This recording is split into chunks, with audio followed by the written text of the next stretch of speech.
Hello दोस्तों, कैसे हैं आप सभी लोग। आशा है आप सभी अच्छे होंगे। इस वीडियो में हम लोग बात करने जा रहे हैं वन लाइनर प्रश्न जो सीडीपी से लिए गए हैं और ये केवीएस के लिए भी, सुपर टेट के लिए भी और सीटेट वालों के लिए भी बहुत ही महत्वपूर्ण है। और इस वीडियो में वही चीज़ें ली गई हैं जो बहुत ही महत्वपूर्ण है, ठीक है, और बार बार रिपीटेड है। तो चलिए स्टार्ट करते हैं बिना किसी देरी के वीडियो।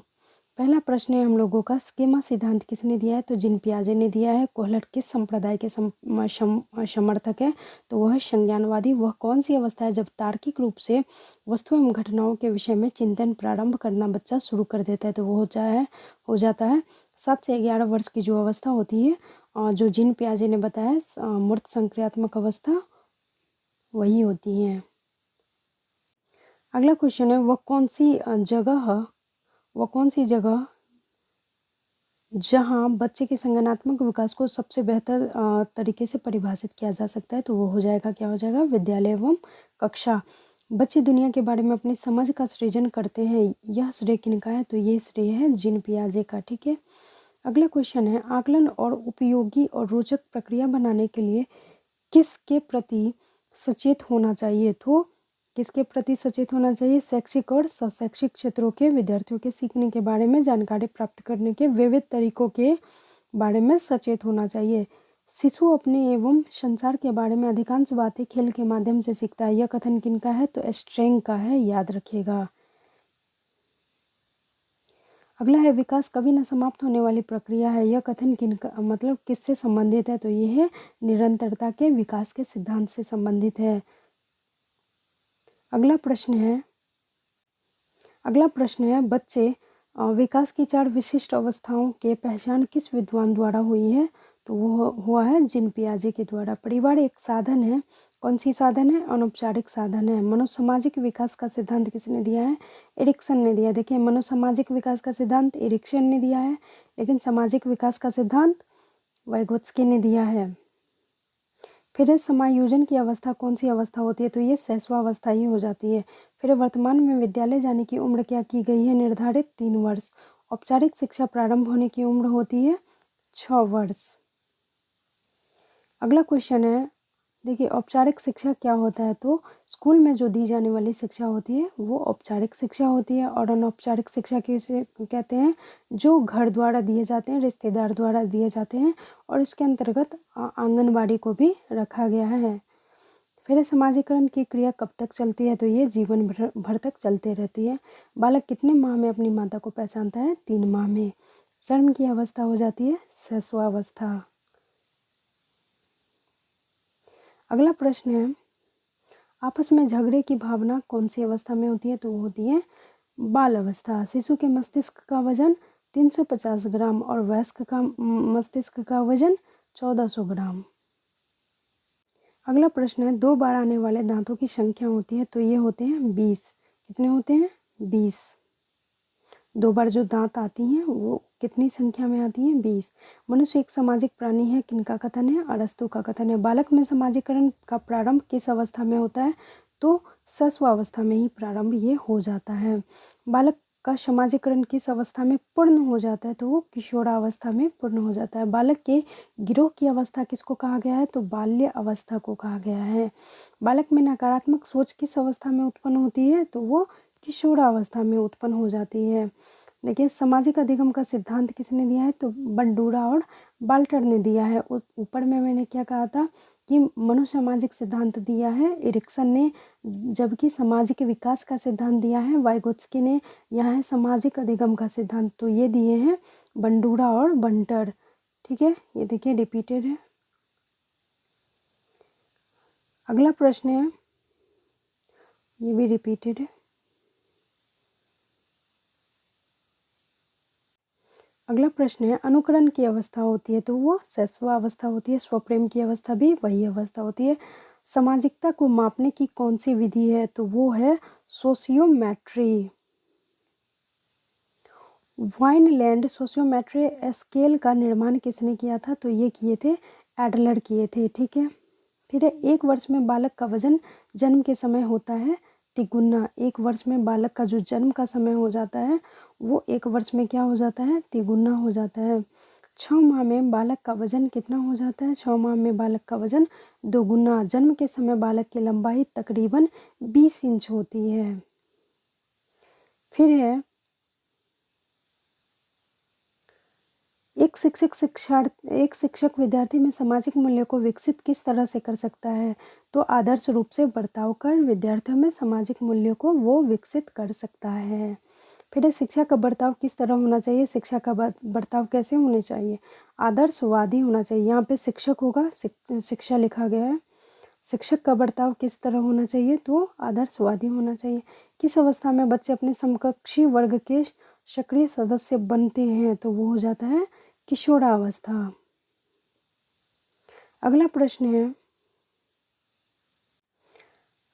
है प्राथमिक शिक्षक के लिए बाल मनोविज्ञान का ज्ञान आवश्यक क्यों है? प्राथमिक शिक्षक के लिए बाल मनोविज्ञान का ज्ञान क्यों आवश्यक है? क्योंकि बच्चों के व्यवहार को समझने के लिए शिक्षक को सहायता उसकी पड़ती है। अभी जो भी केवीएस के टीचर बनेंगे या सुपर टेट में टीचर बनेंगे या सीटेट के लिए जो भी टीचर बनने की तैयारी कर रहे हैं, तो उनको क्या करना पड़ता है? सीडीपी पढ़ना ही पड़ता है। तो क्यों पढ़ना पड़ता है? तो वही है, देखिए आप लोगों का आंसर है कि आप लोग जब भी क्लास में आते हैं कहने के लिए तो बोलते हैं कि सीडीपी क्यों पढ़ना पड़ता है, और सबसे ज़्यादा आप लोगों को यही हार्ड लगते रहता है। तो यही होता है कि इसलिए इसको पढ़ना पड़ता है, क्योंकि हम लोग बच्चे का जब तक व्यवहार नहीं समझेंगे तब तक उसके समस्या का निदान नहीं कर सकते। इसलिए ज़रूरी है सीडीपी पढ़ना।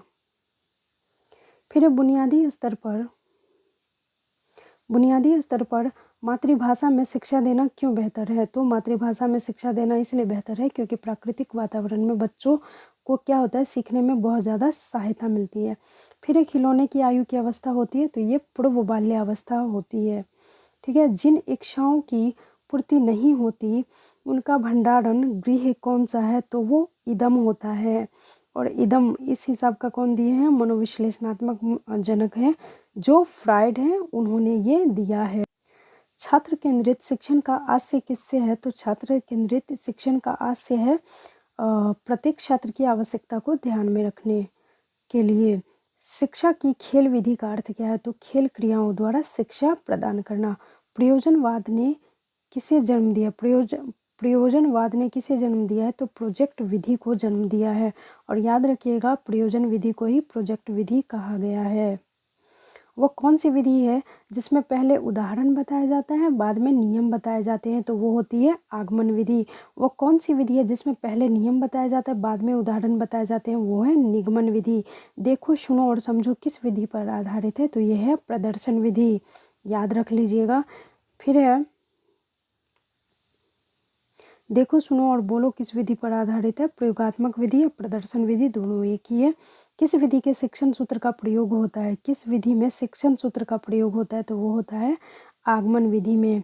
और करके सीखना पर कौन सी विधि काम करती है? तो वो हो जाता है प्रयोगशाला। फिर है किंडरगार्टन विधि, जिसको एलकेजी यूकेजी के जनक कहलाते हैं, वो कौन है? तो वो है फ्रोबेल। यह विधि खेल एवं करके सीखने पर आधारित है, बहुत ही महत्वपूर्ण, याद रखिएगा। मोंटेसरी शिक्षा प्रणाली के जनक कौन है? तो ये है डॉक्टर मारिया मोंटेसरी, जो इटली की थी। यह विधि इंद्रियों ज्ञानेंद्रियों के प्रशिक्षण पर बल देती है। खेल पद्धति के जनक हैं हेनरी क्रॉल्डवेल कुक। फिर है डाल्टन पद्धति के जनक कौन है? तो डाल्टन पद्धति के हैं कुमारी हेलन पार्कहर्स्ट। ज्ञानात्मक विकास नकल पर आधारित न होकर खोज पर आधारित होता है, यह कथन किनका है? जीन पियाजे का है। ठीक है, किस विद्वान द्वारा बच्चों की अंतःक्रियाओं को उनके विकास का मूल आधार माना गया है? तो ये है लेव वाइगोत्स्की।